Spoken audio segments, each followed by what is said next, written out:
Hello, you must be the new neonate. It's nice to meet you. I apologize for not introducing myself earlier, but I rarely leave my library these nights. I suppose you want to know a little bit about the history of Clan Tremere.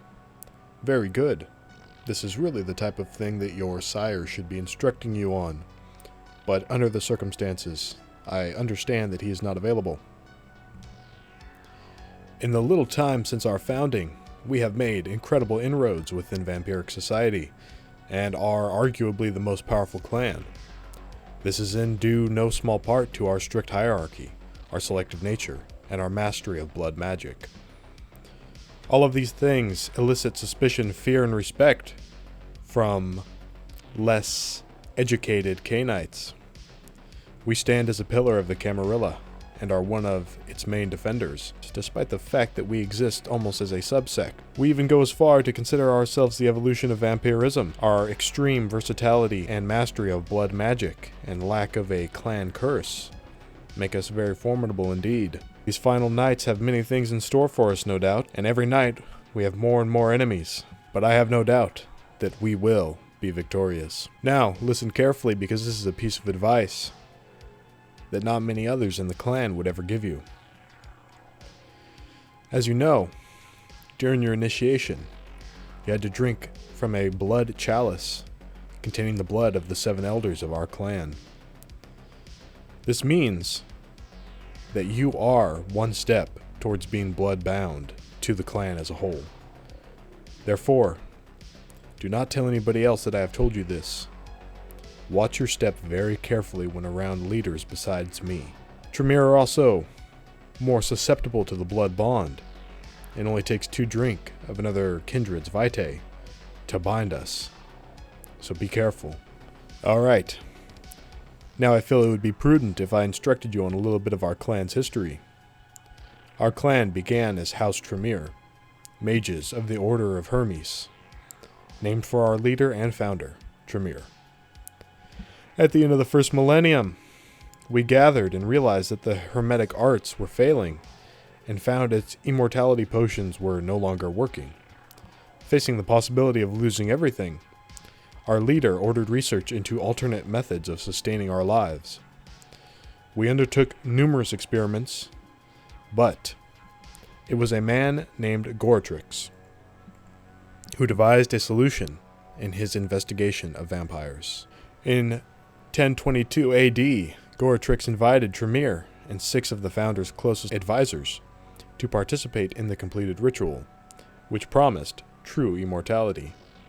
Whether Goratrix knew what would happen is known only by him and perhaps Tremere, but at the completion of the ritual, the participants fell unconscious and were reborn as vampires, their avatars destroyed and magical abilities lost. The mages had gained their immortality that they desired, but lost the power that they lived for.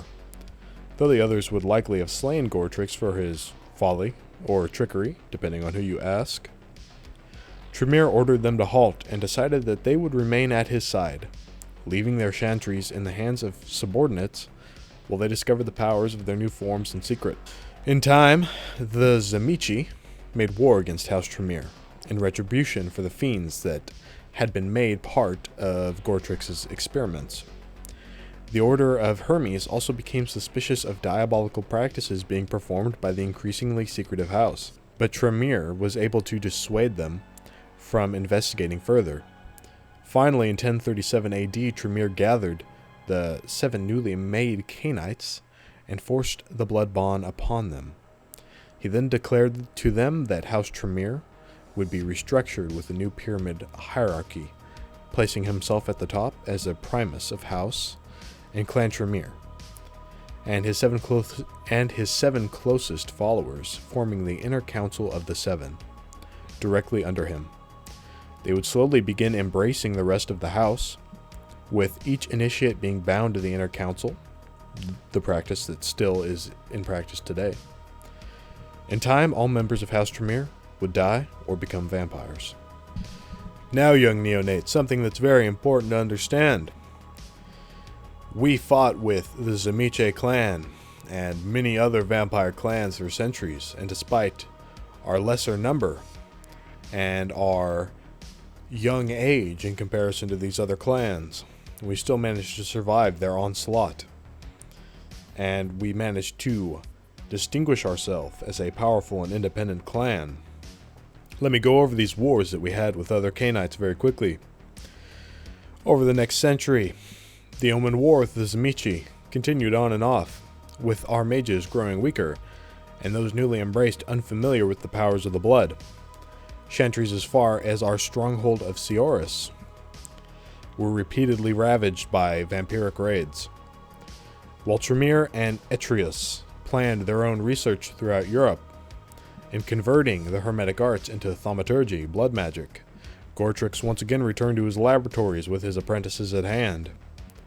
After years of experimentation on captured Zimishi, Nosferatu, and Gangrel, he succeeded in creating the first gargoyle in 1121 AD, and by 1125 AD, the hybrids were serving as a shock troop against the fiends. Nevertheless, the Tremere found themselves third-class citizens among the undead. Whatever boldness Tremere had shown in entering the night was ignored by the staunchly traditionalist clans, and they were often forced from cities by princes who did not look kindly on their presumption. Basically, we were treated as if we were not true vampires. Tremere's response to this was further boldness.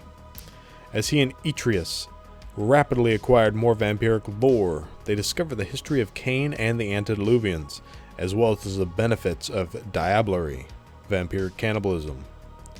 Seeking to establish themselves as a clan proper, the Tremere sought a clan founder to diablerize.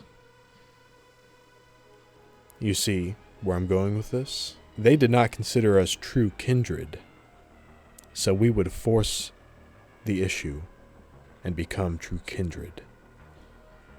Tremere, he found Salut, the mysterious founder of the Salubri clan. In 1133 AD, Tremere and the Inner Council discovered Salut's tomb in Turkey. Tremere diablerized Salut and promptly entered torpor,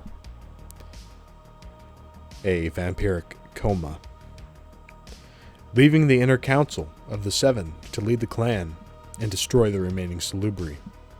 As with everything else that we had done to this point, the result was a mixed blessing. Due to Mirlinda's efforts, the Tremere were entrenched in many Canaanite courts at this point, their services as mages now making them indispensable to princes across Europe. They were now accepted as one of the low clans, albeit considered usurpers, distrusted warlocks, and known diablerists. A vicious propaganda campaign painted the Salubri as infernalists and soul stealers, granting them some credit, and even those who knew better largely sat back while the Salubri were hunted to near extinction, for their arrogance had made them many enemies among the other clans. Even though they may pretend to have a unified front against the boogeyman, the scapegoat, the Canaanites love a scapegoat. They love to sit back and watch as other clans are torn to shreds, and they never ever think that it'll be their clan that is torn to shreds until it is. We will talk more about that later.